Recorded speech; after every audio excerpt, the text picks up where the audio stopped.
Hi friends, host Eric here, host Talking with Fantasy People. I'm going to make a video shortly about ISFJ and ENFP relationship, what that's going to be like, where their trouble spots are and their happy spots, and I will do so after this little song.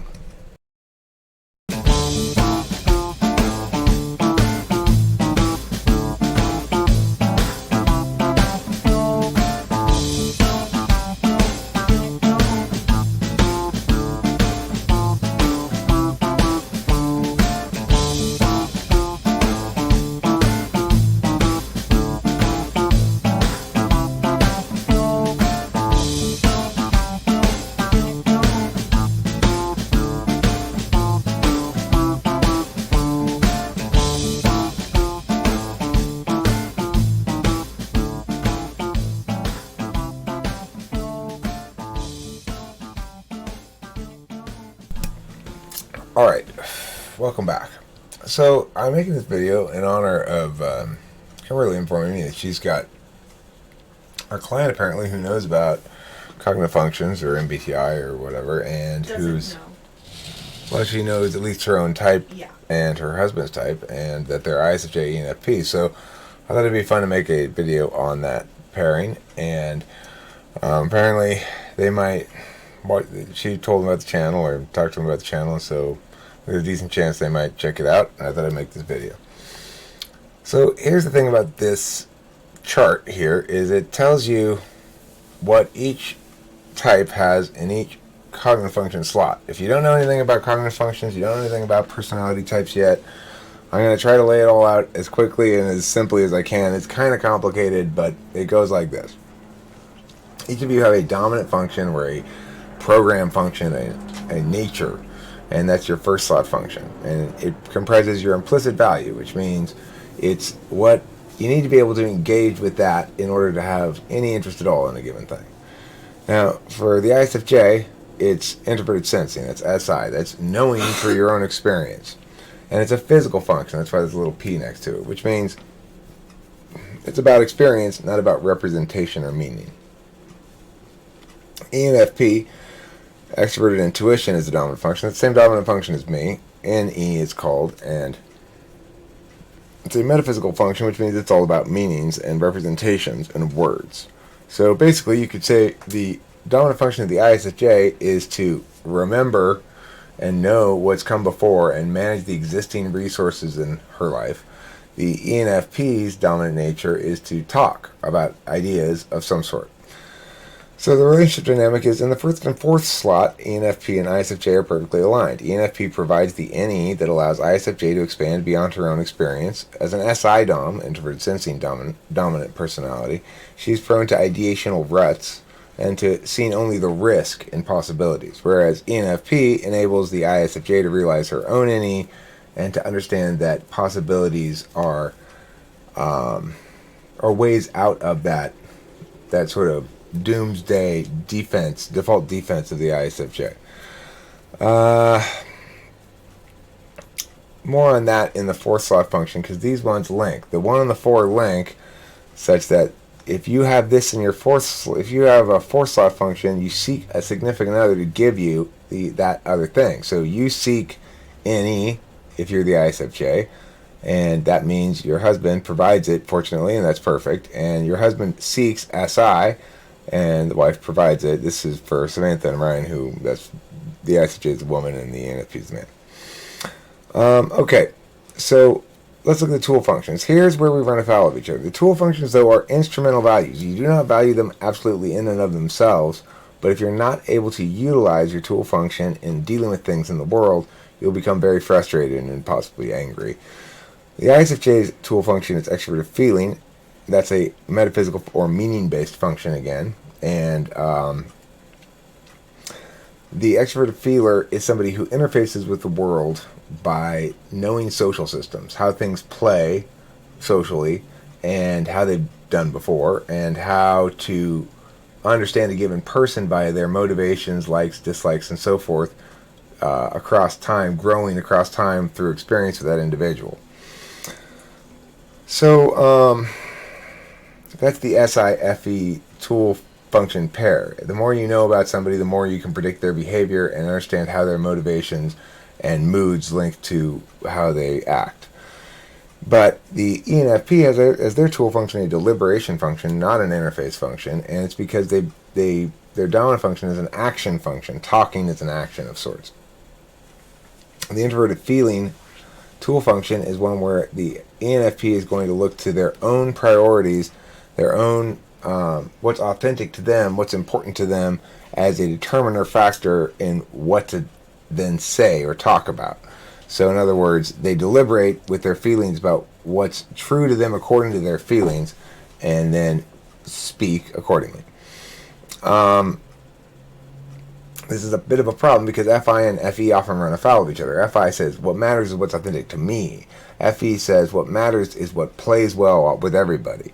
And that's got kind of a bad rap, like, oh, don't care what other people think, ignore all that stuff. That's an FI bias aphorism. The reality is half of the world cares very much what other people think and wants to know how things play and wants to understand people through their motivations, and is less attentive, therefore, to their own motivations and their own wants and likes and dislikes. And that's the conflict here, potentially, with the tool functions, is the ISFJ cares about the external validation of things. The ENFP cares about his own internal validation of things. And if those two things are in conflict, it may seem as though you can't communicate at all because you're communicating using different tool functions. The payoff function is going to be another potential trouble area, but not so much in terms of, like, neither party's really looking for the other one to provide these things, but they would be hopeful that the other one would recognize and appreciate how much it is important to them and celebrate it and be able to judge the thing, to celebrate it accordingly. So for the ISFJ, that's introverted thinking. It's logical defensibility or argumentational defensibility. In other words, being able to win the argument about something. And for the ENFP, it's extroverted thinking. That's an interface function with the external world. So the relationship dynamic here, it says neither party is going to be able to meaningfully be a part of the other's most significant successes. For ISFJ, payoff is attained when that which plays socially is also robust argumentationally. For the ISFJ to win the argument with cold hard logic is to feel very satisfied and paid. Unfortunately, that's the blind spot of the ENFP. And if we go down to the other one, the blind spot down here, similarly, the ENFP gets paid in solvency, taking apart a particular problem, working out the logic of it, and figuring out how to affect the solution. This is the blind spot for the ISFJ. So the 7 links to the 3, just as the 2 is going to link here to the 6, we're going to see. But let's go on to the 4th slot here. This links to the 1st. ISFJ provides the grounded sense of self that ENFP needs to be balanced. ISFJ reminds ENFP to bathe. To bathe, not to bath, Eric. To bathe, sleep, eat, and so forth, and allows ENFP to increasingly find his own SI, and even help the ISFJ with her SI sometimes. Like, I insisted Kimberly eat before her last client because I myself am an SI user. It's in the 4th slot like ENFP, but I've learned to be more SI from being with Kimberly, and being in this environment is more conducive to me successfully being SI or introverted sensing, caring about my own body as an animal being and my own daily rhythms and keeping care of myself and stuff like that, and as well as keeping track of what's already happened to me and my existing resources. Okay, the 5th slot, both these two are going to be fine. This is going to match up with the 8th slot. The 5th slot is called ignoring, and it's an absolute value. You absolutely value externals. So here, if you see in 3, it says absolute value observer. That means it's the absolute value for yourself is where you get paid. The 5th slot is the absolute value for objects. That is to say, other people or objects in the world that are not you. That's how you judge those things. But it's pass-fail, and both parties should pass on the other one. So the explanation here, the 5th slot function for ISFJ is extroverted sensing. That's pulling the trigger on stuff, getting stuff done, and following through. And then introverted intuition, NI, is the ignoring function of the ENFP. That's distillation down to a singular truth, knowing what's determinate, which factor is the one thing that matters most, and makes the other factors irrelevant. Okay? Or you might also say it's the resonance of synergy. It's the element of things that cause sums to be greater than the whole of the wholes to be greater than the sum of the parts. Okay, but these are fine because the 8 slot function is where each type has that other thing. So for the ISFJ, they've got that introverted intuition distillation down to singular truth in the 8th slot. They're going to be using truth a lot in their going about in their daily business, unconsciously, but in a regular way that is effective for them. It's always going to serve their SI, however. So it's going to serve their building of an experiential kind of knowledge to use this external universal knowledge of NI. Regardless, they're going to do it well enough that it's going to be validated by the ENFP and vice versa with the SE, okay? Because it's in the 8th slot for the ENFP. All right, so that leads us down to, and this is a lot of information really fast, but let me go to the 6th and 7th slot. So interestingly, the 6th slot is the possible saving grace for the troubles that occur in slots 2 and 3, because both types here, their dominant aspect matches the 6th aspect. And what that means is each type is unusually comfortable with and good at the normally countervalued 6th function. To explain this, 4 of the 8 functions are meaning-based, and 4 of them are experience-based. The 4 that are meaning-based are extroverted intuition, extroverted feeling, and introverted thinking. The 4 that are experience-based are extroverted sensing, introverted sensing, extroverted thinking, and introverted feeling. And the thing is, the dominant nature of the ISFJ here, SI, is experiential knowledge. And the 6th slot function is experiential judgment, FI. So that means the ISFJ is actually very in tune with her own emotions and is able to coordinate them pretty well with FE, because this is actually the odd man out here, being the meaning-based one.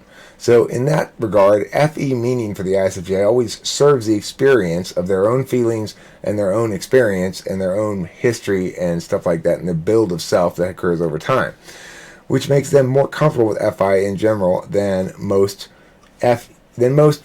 types are with their 6 slot function. ENFP can, in a similar fashion, they have as their dominant nature NE, and as their 6th slot function down here FE. So we see the 6 slots here, FE and FI. This FE matches with this NE and doesn't match with the tool function, same as with the ISFJ. And this is not normally the case for most types. For example, I go M, M, M, P, and then this one's P. So my 1 and 6, 1 and 6 don't match up.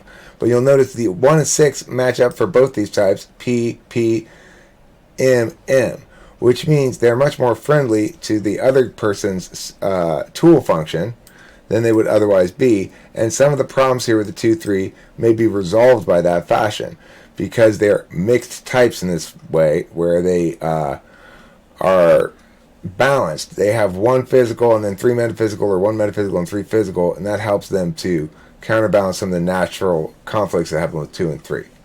Okay, so that basically sums up my cognitive function analysis of it. Let me just give you a little bit more of a human analysis of it real quick before I go away, which is to say, the relationship should be mostly pretty good, except when you guys fight.